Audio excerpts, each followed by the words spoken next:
Really with the Wrestling Observer. Wanted to talk a little bit about your partner Mark Davis.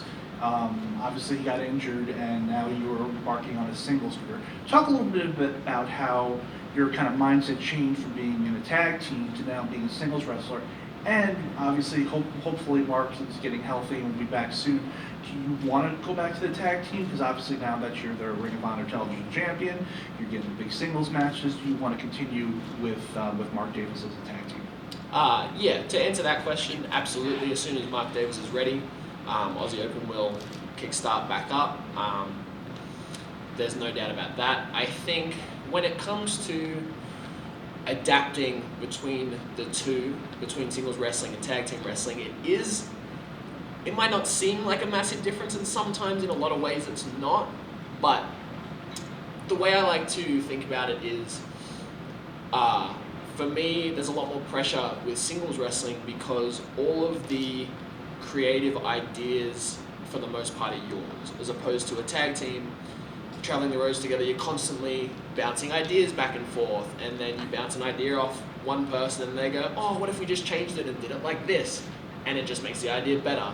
As opposed to with singles wrestling, all the ideas are just bouncing around in your own head. Obviously there's other people that you can bounce ideas off, but for the most part, everything that you're producing is yours. And that's a lot scarier in a lot of ways. But I love both tag team wrestling and singles wrestling for different reasons. And when Mark Davis is back, I can't wait to get the tag team back up and running, but I plan on being greatest Ring of Honor Television Champion of all time, so I will continue on my quest to do that as well.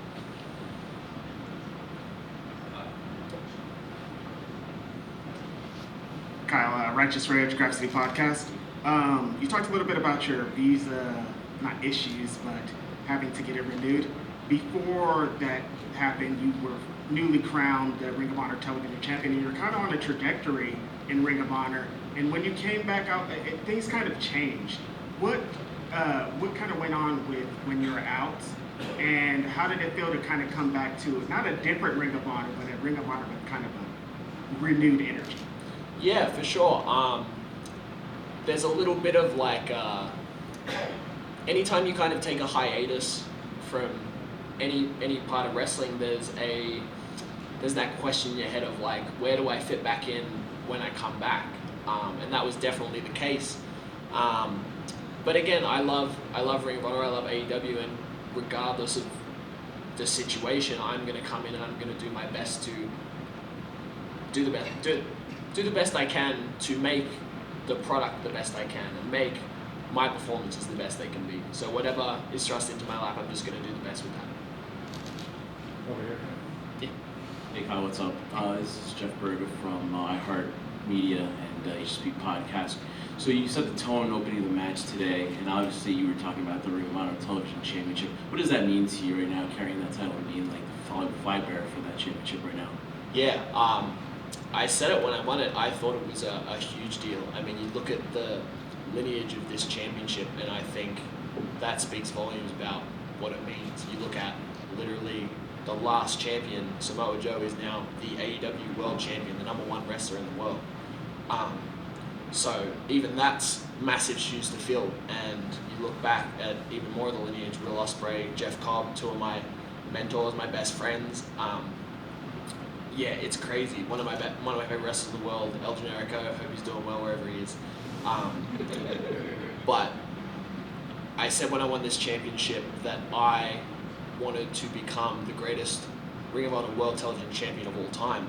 And when you have a lineage of champions like that, to be the best champion of all of them, to me that's like a huge mark of, look at the names that have held this belt, I'm better than all of them. So I think that is the biggest drive behind this championship reign, and it is an absolute honor to have my name amongst some of the greats. Okay, one more question for Kyle. Anyone?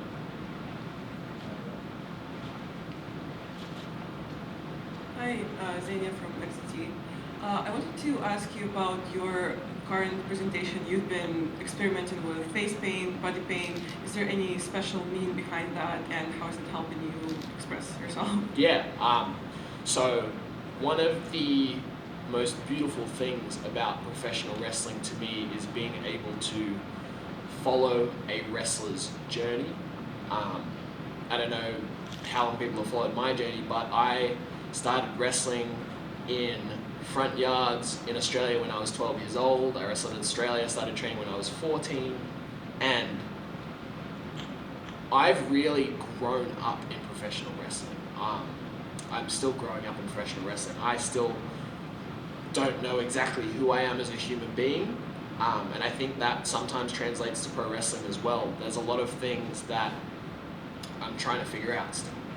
And the face paint, the body paint, the gear, the hair, it's all that process of trying to find myself in the ring. And one of the things that I've found that has helped me a lot is taking inspiration from people that made me fall in love with pro wrestling. Tonight was a little bit of a homage to Jushin Kishin Liger, and he made me fall in love with Japanese wrestling. He was one of the first Japanese wrestlers I ever watched, and that led me down the path of wanting to get to New Japan Pro Wrestling.